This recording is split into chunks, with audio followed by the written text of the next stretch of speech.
हिमाचल प्रदेश सरकार ने पिछले कुछ दिन पहले 25% किराए में बढ़ोतरी का जनता की भावनाओं के विरुद्ध फैसला लिया था, जो कि जनता विरोधी है। कोरोना महामारी के इस दौर में लोग घरों से वैसे ही कम निकल रहे हैं, तो सरकार को किराया नहीं बढ़ाना चाहिए था। जहां तक प्राइवेट ट्रांसपोर्ट का प्रश्न है, वो वैसे ही परेशान है। बैंक के लोन लेकर बसें डाली हैं। मंत्री महोदय को बढ़ाए हुए किराए के फैसले को वापस ले लेना चाहिए।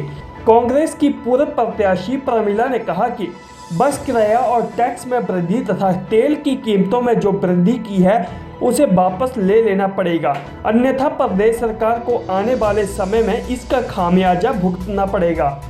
प्रदेश सरकार, भाजपा की सरकार इस वक्त शासन कर रही है और जो शासक होता है उसको जनता को सुविधाएं जो है वो मुहैया करवानी चाहिए। जैसे ट्रांसपोर्टर लोग हैं, उन्होंने बिजनेस लोन लिया है, ब्याज की किस्तें उनको देनी हैं।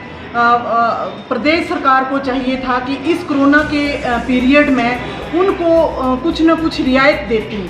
और जैसे हमारे होटल के मालिक हैं, उन्होंने भी बिजनेस लेके जो है वो लोन बिजनेस लोन बनवाए हैं, बैंक की किस्त उनको देनी है, तो उनके लिए भी वो सुविधा प्रोवाइड करती, लेकिन वैसा नहीं करा और गरीब जनता के ऊपर जो है किराया वृद्धि करके एक बोझ थोप दिया, जो कि बहुत गलत कदम है प्रदेश सरकार का। और हमारे पहले के पूर्व के मुख्यमंत्री राजा वीरभद्र सिंह जी ने भी प्रदेश को चलाया था, लाखों बेरोजगार युवकों को रोजगार दिया था, मगर इस वक्त भाजपा सरकार ये आपस में ही उलझी हुई है। ये किसी न किसी इशू को, शाम को इनके मंत्री कुछ और बोलते हैं, वैसे ही मुख्यमंत्री जी हैं, शाम को कुछ बोलना, सुबह कुछ बोलना। एक तजर्बेकार हमारे अध्यक्ष हैं जो कि लॉ का नॉलेज रखते हैं। वो हमारे अध्यक्ष की अपेक्षा जो है वो बीजेपी के अध्यक्ष इतना मायना नहीं रखते हैं, क्योंकि आज प्रदेश अध्यक्ष बीजेपी का कोई और है, कल कोई और है, परसों कोई और, पता नहीं कितने दिन आया राम गया राम, पता नहीं कितने दिन ये अध्यक्ष भी हैं।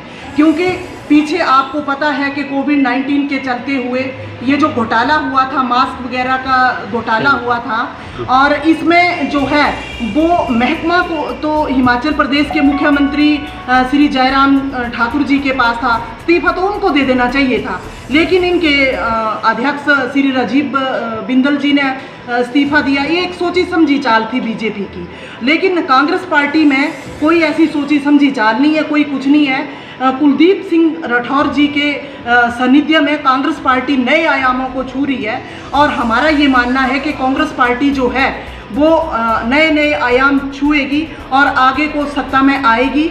और हमारे पूर्व में जो मुख्यमंत्री राजा वीरभद्र सिंह जी रहे हैं, आज भी वो भाजपा को सिखा रही हैं कि किस तरीके से प्रदेश को चलाना, लेकिन भाजपा के लोग सीख के राजी नहीं हैं। और जहाँ तक हमारे पूर्व ट्रांसपोर्ट मंत्री श्री GS बाली जी का वक्तव्य आया था पीछे कि 10 पॉइंट के ऊपर ट्रांसपोर्टर को जो है वो मदद करनी चाहिए थी प्रदेश सरकार को। 10 पॉइंट क्या, प्रदेश सरकार 5 पॉइंट के ऊपर भी ट्रांसपोर्टर को मदद करके राजी नहीं है। ट्रांसपोर्टर बेचारे परेशान रहे, इतना टाइम परेशान रहे। सबसे पहले ट्रांसपोर्टर की यदि कोई आवाज़ उठाई तो कांग्रेस पार्टी ने उठाई।